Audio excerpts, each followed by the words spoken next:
it's me again. Chào mừng các bạn đã quay trở lại với kênh Misa Misu cô giáo núi rừng. Lại là mình nữa nè. Trong video ngày hôm nay, mình sẽ chia sẻ đến các bạn cách để mà chúng ta có thể than phiền khi mà bạn gặp một cái sự cố nào đó trong khách sạn mà bạn đang ở. Các bạn hãy sẵn sàng theo dõi video này và tìm hiểu với mình xem là chúng ta có thể gặp phải những cái vấn đề gì khi chúng ta ở trong một cái khách sạn các bạn nha.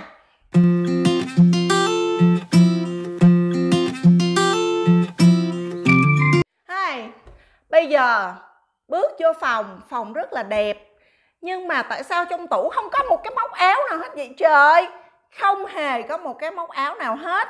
Bạn gọi điện cho tiếp tân và bạn sẽ nói là There aren't any hangers. There aren't any hangers là không có một cái móc áo nào cả.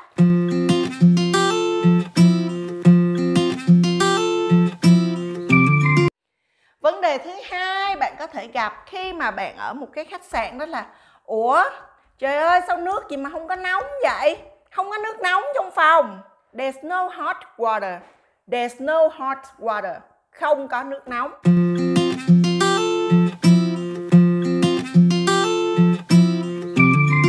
Vòi nước gì mà cứ rỉ nước tùm lum hà. Vòi nước bị rỉ nước. The faucet is leaking. The faucet is leaking.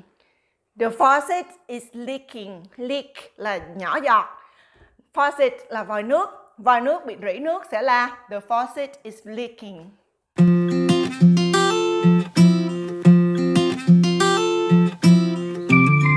Cái điều khiển này bật hoài không lên. The remote doesn't work. The remote doesn't work. Cái điều khiển không có hoạt động ha. The remote doesn't work.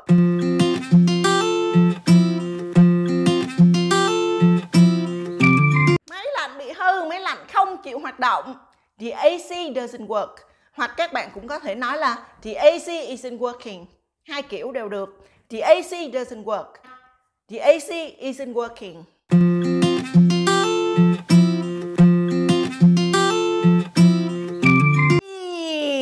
Cái toilet bị nghẹt rồi, bấm hoài mà không có chịu xuống. The toilet doesn't flush.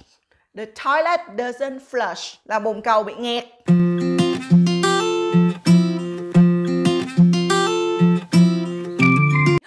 Bóng đèn bị cháy rồi, bóng đèn bị cháy rồi. The light bulb is burnt out. The light bulb is burnt out. Burnt out là bị cháy. Light bulb là cái bóng đèn bị cháy. The light bulb is burnt out.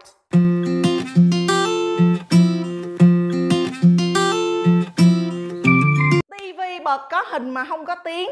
There's no sound. Như vậy là bạn đã cùng mình tìm hiểu qua một số cái sự cố mà chúng ta có thể gặp khi mà chúng ta nhận phòng khách sạn. Tiếp theo bạn hãy cùng mình tìm hiểu xem là những cái cách nói để chúng ta có thể than phiền với lại nhân viên tiếp tân của khách sạn về những vấn đề mà chúng ta gặp với phòng ốc. Và chúng ta hãy xem là họ sẽ giải quyết những cái vấn đề đó cho chúng ta như thế nào các bạn nha.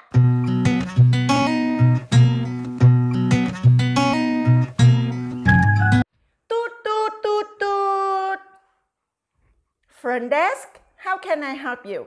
Dạ, tiếp tân nghe đây ạ. Anh chị cần em giúp gì ạ? Front desk, how can I help you? I just checked in and there are some problems with my room. Chào em, chị mới vừa nhận phòng mà phòng chị có một vài vấn đề nè em. Hi, I just checked in and there are some problems with my room. I'm in room 601. Chị ở phòng 601 nha. I'm in room 601. Oh, sorry to hear that. What are the problems?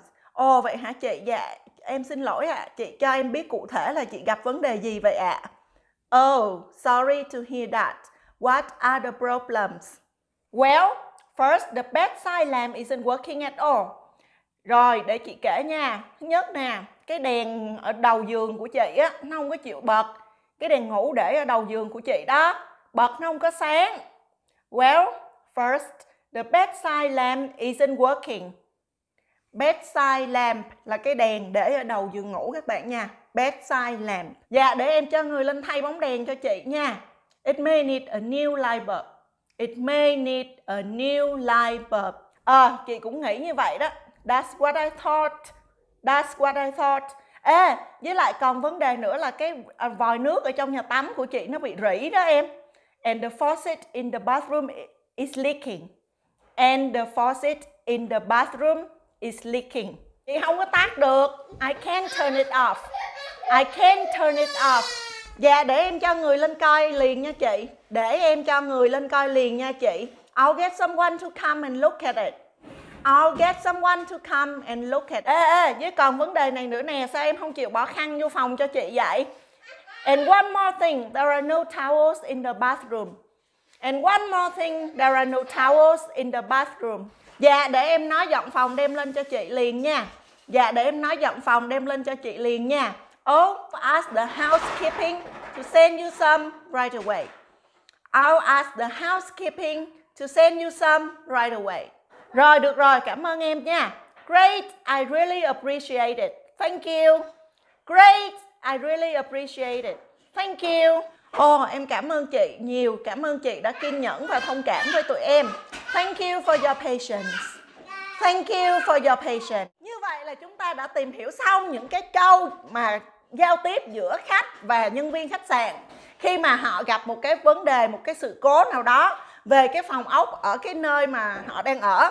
Và chúng ta cũng đã biết được cái cách để mà nhân viên tiếp tân họ có thể giải quyết cái vấn đề đó cho khách hàng của họ như thế nào rồi. Mình xin ngừng video của mình tại đây và chúc các bạn học tiếng Anh thật tốt, thật vui. Và các bạn hãy nhớ trang bị cho mình những câu giao tiếp thường ngày như thế này để khi đi du lịch nước ngoài bạn hãy xách nó theo và giao tiếp với lại người dân nơi nước ngoài bạn đi du lịch nha. Mình xin ngừng video của mình tại đây và hẹn gặp lại các bạn trong những video tiếp theo của mình. Bạn nhớ subscribe kênh Misa Misu cô giáo núi rừng để nhận được những bài học tiếng Anh bổ ích như thế này các bạn nha. Xin chào và hẹn gặp lại.